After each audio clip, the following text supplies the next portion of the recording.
निकला। चलते चलते चलते चलते बेश बदल दिया, कोई मुकुट नहीं, कोई आभूषण नहीं, बिल्कुल दुपट्टा डाल दिया, माथे के ऊपर गमछा बांध दिया, निकल पड़ा। उसी समय में चलते चलते प्यास लगी। उत्तर प्रदेश का एरिया रहा, वहां पर गन्ने की खेती। तो गन्ने के खेत के पास में जाकर के राजा ने देखा एक कुंवारी कन्या वहां पर खड़ी है। जाकर के कहा, बालिके हमें थोड़ी प्यास लगी है, थोड़ा जल पिलाओ। उस बालिका ने कहा, जल तो मेरे पास उपलब्ध नहीं है, आप कहो तो गन्ने का रस आपको निकाल करके पिला दूं। राजा ने कहा, कोई बात नहीं, पिला दो, अच्छी बात है, प्यास भी उड़ जाएगी, मिठास का मिठास। एक गन्ना उखाड़ करके उसने, पास में एक कुल्हड़ पड़ा हुआ था, उस कुल्हड़ में उसने उस गन्ने को निचोड़ा अपने हाथों से। बहुत मजबूत हुआ करते थे। अरे निचोड़ा तो पूरा कुल्हड़, एक गन्ने के ईख से पूरा कुल्हड़ रस से भर गया। और राजा को कहा, राजा तो राजा तो थे नहीं, प्रत्यक्ष वेश बदले हुए, ये लो पथिक, ये लो नागरिक, आप पियो। मधुर स्वाद पूर्वक पिया। पीते पीते राजा के मन में आया कि अरे हमने तो प्रजा के ऊपर कोई टैक्स भी नहीं लगाया, हमने तो अपने इन किसानों के ऊपर कोई टैक्स भी नहीं लगाया, और ये कितना धन कमाते हैं, कितना धन कमाते हैं।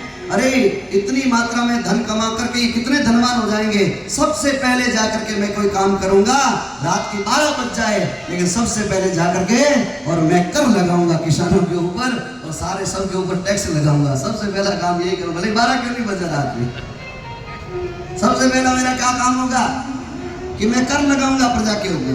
मन में यो भाव आया, जो ही मन के अंदर ये भाव आया, क्या बताऊं आपको, पृथ्वी के अंदर जो रस था, उस रस को पृथ्वी ने अंदर खींच लिया। ये राजा को कब पता चला? 7-8 दिन बाद में राजा वापस आया। उसी राजकन्या और उसी किसान की बेटी के पास में आके बोलते हैं, बेटी और मुझे आज भी गन्ने का रस पिलाओ। उसने वही गन्ने को तोड़ा, एक गन्ने को उखाड़ा, कुल्हड़ के अंदर रस निचोड़ा। तो माताओं बहनों भक्त लोगों, आश्चर्य की बात है, कुल्हड़ आधा भी नहीं भरा, आधा।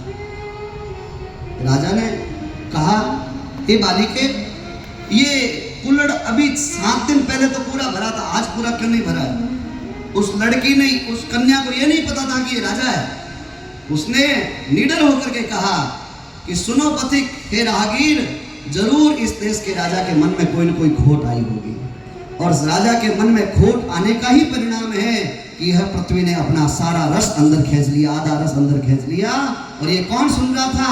और राजा सुन रहा था। राजा ने कहा, अरे मैंने बड़ी भारी भूल करी, मैं अपना निर्णय बदलता हूँ। मेरा मानसिक निर्णय, अभी तक तो मैंने उसको जो है लिखा पढ़ी में नहीं उतारा है, अभी मेरा मानसिक निर्णय है।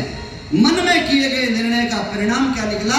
पृथ्वी का आधा रस पृथ्वी के अंदर चला गया। अगर वो लिखित में लिख देते तो क्या हो जाती, उस देश की दशा क्या हो जाती, बताओ। ये प्रामाणिक बात है। अब तो क्या दशा नहीं होती होगी, बताओ आप। अब धराधाम की, अब पृथ्वी की, और कैसे कैसे शासन तंत्र, कैसे कैसे शासक सत्ताएं, बताओ क्या दशाएं होती, बताओ। किनके जन सेवा की भावना जिनके अंदर है, उनके परिणाम का तो उनके क्षेत्र में, उनकी भूमि में भगवान की बड़ी कृपा होती है। और जिनकी लूटपाट की भावना होती है, उनकी प्रजा और उनके देश की क्या दशाएं होती है, बताओ। शासक जो होता है उसके भीतर जैसी भावना होती है, उसका